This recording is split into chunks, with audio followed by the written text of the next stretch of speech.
Okay. Good morning, good afternoon, Erev Shabbos Kodesh. Two things you notice probably is I got really short hair and the office is relatively clean, which means that I was away. I was away for about a day and a half in New York to do a drug test. I think I passed. So even though I met someone on the airport and says, "Oh, you must have been America for Chag," I'm like, "No, I actually was Israel for Chag." Came back for the day, and Thursday afternoon was ready on the plane coming back, sitting with about 200 of my favorite Hasid and Chabad people. Baruch Hashem, worked out okay, and we're back. So, new year, new Sefer. We finished off from Meor Shemesh, now Meor Ainayin. Meor Ainayin, maybe you heard of that one. Meor Shemesh, I think most people didn't hear of that one, but Meor Ainayin, from the famous Menachem Nachem of Chernobyl, who name was Twersky, Menachem Twersky, born 1730, was the Talmud of Baal Shem Tov, learned by the Maggid Mezrich when the Baal Shem Tov passed away. Spawned a lot of different Hasidus, the Tolna, other Hasidus that he spawned of.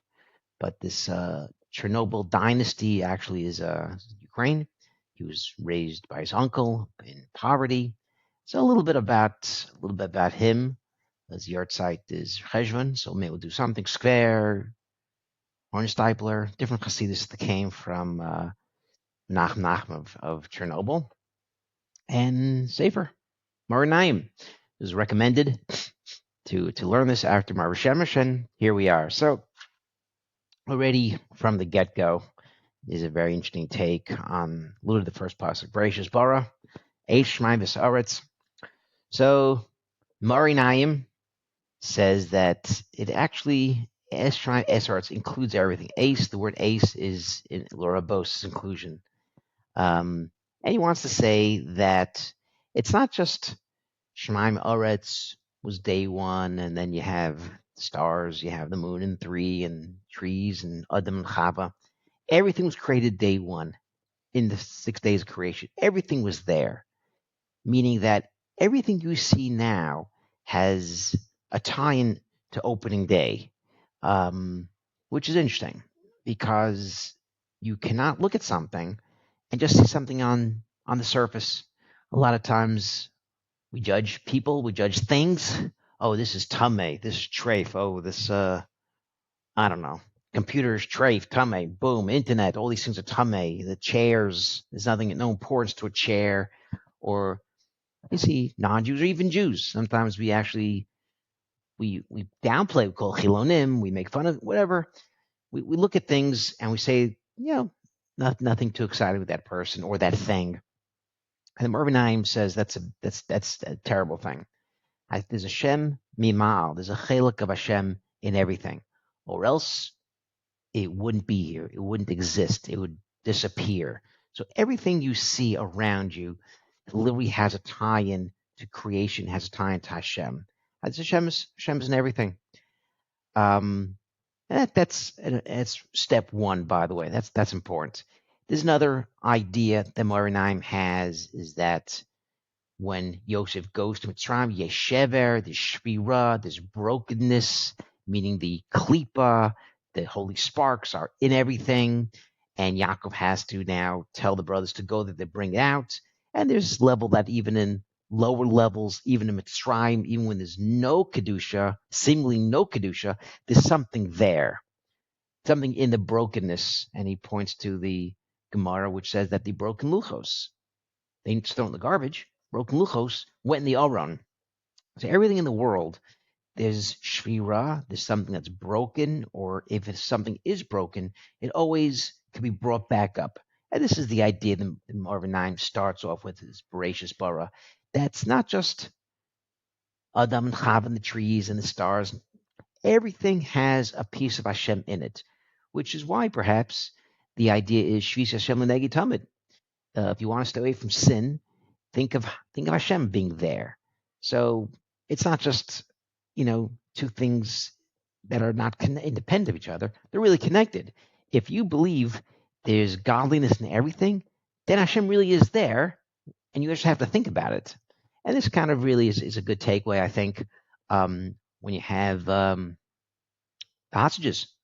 Again, last time we spoken, the hostages were let out, and unfortunately, there's kind of a sad part of this besides the obvious, all the parrots, some of their own parrots. They had a funeral, another funeral for him just the other day. But one of the hostages that not Jewish, Biff and Joshi. Everyone's like, huh? Every week for 2 years, Mark Rosenbaum's been saying the names of all the hostages, and the last one to daven is in Mishaberach. And at the first few weeks was hard to get through them without crying. And unfortunately, the names got smaller and smaller.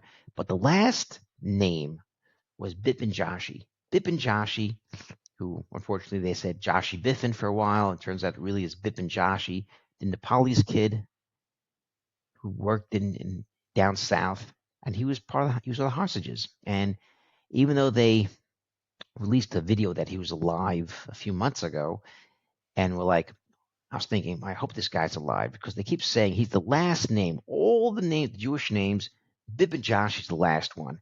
And when they let the hostages out last week, I didn't see anything about this guy. And it turns out he was dead, 21-year-old kid.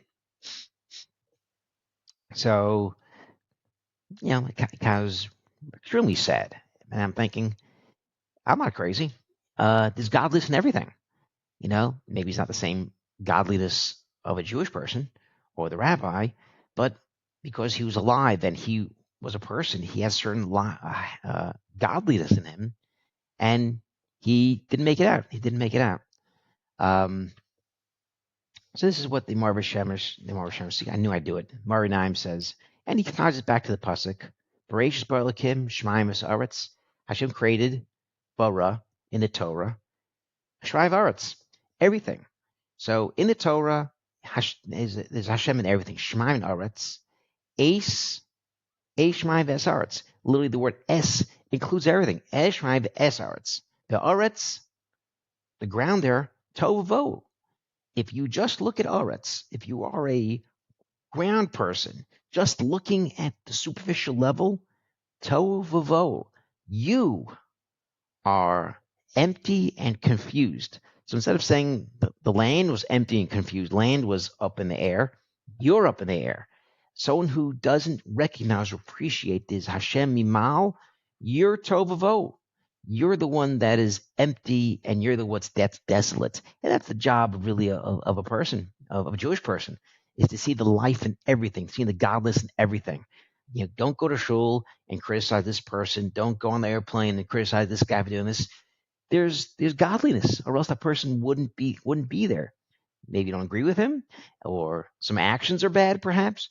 But you have to now approach every person, everybody, everything like Hashem is there. Hashem negatamid. Hashem is right in front of me, and Chosha Pnei Sahom.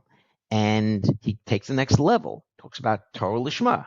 People should learn Torah Lishma. Chosha Pnei Tahom. If you don't have Torah Lishma and you don't believe it's from Hashem, nothing. Choshech, darkness. But Ruach Elokim rachefes al pnei hamayim. It's the Ruach of Elokim that's hovering over. V'yomer Elokim yehi ar. When a person is looking at just superficial and Oretz, this Choshech al pnei tahom. He's literally surrounded in darkness. People, they think they're accomplishing things when they're learning Torah without Lishma, but there's no light, there's no chiyus, there's no simcha. You see people, unfortunately, maybe the kids, maybe education, maybe ours, maybe growing up. We had to learn Gemara, and we didn't appreciate it so much. It was kind of forced on us. We didn't see the light of it. We didn't see the simcha and the tanug. That's what we're looking for. The Chosha Pnei Tahom, V'yakim, Yehi Ar. When you learn Torah, L'Shem Elokim, L'Shem Shemayim, Ar's Madlik Ar. There's a certain light that comes, and maybe you started as Choshech, maybe you started not knowing too much, maybe you started without any light, Yar Hashem lights it up for you. And this is the lesson that Meor Ainayin did it again. Meor Ainayin wants to say here, as a person starts off, you don't know too much. They're kind of in the darkness. You're growing up. It takes a while to get to appreciate the mitzvos. You learn them at 10, 11, 12, 13. As you get older, as you increase this awareness of this continence, this small to big, this is really what we're trying to do as we kind of go through the Torah. And perhaps this is a good way or a good reason why is a good way to start the Torah and start this new approach right after the Chagim. We finished Rosh Hashanah Yom Kippur. We're in a good place. We're excited. Our Amuna, until we have to take the sukkah down. We're excited. And we have the hostages came out. At least I am, we're reinvigorated, literally with a sense of Amuna and a haftach and appreciation of Hashem. And hopefully we keep this up. And the best way to do this is to dive right into Torah with a new enthusiasm, a new sefer, a new chabura, a new approach, and a new light to this year. And hopefully we all have this. I mean, I spoke to some people that some Torah, yeah, I went there. Yeah, it wasn't great. It was kind of sad. It was kind of sad. Some people don't like to dance. I get that. Some people would rather open a safer and not get sweaty. I get that too. But someone's kind of like, yeah, not really appreciate it. I'm not sure where that comes from. And maybe we shouldn't have that. That's sad. It's a little sad. We should go into some Torah. You want to hug your chavrusa. You want to be close to the rabbi. You want to see the young kids all getting excited and see, you know what? I remember being excited. You want to yell at the gabbai because it's too long, it's too short. I didn't get my levy on time. I did this. And this is really what we should do. We should really appreciate learning. And if we don't, we got to look in. Maybe we're not learning Lishma. Maybe we should remember we have Hashem inside us. Remember that our dvekus to Hashem, the way we attach to Hashem is through the Torah. And if we're not excited about that, we got to look forward. We got to look back, take a look at ourselves, and why is that? So hopefully we have a year of excitement, a year of Torah, and with that, Shabbat Shalom.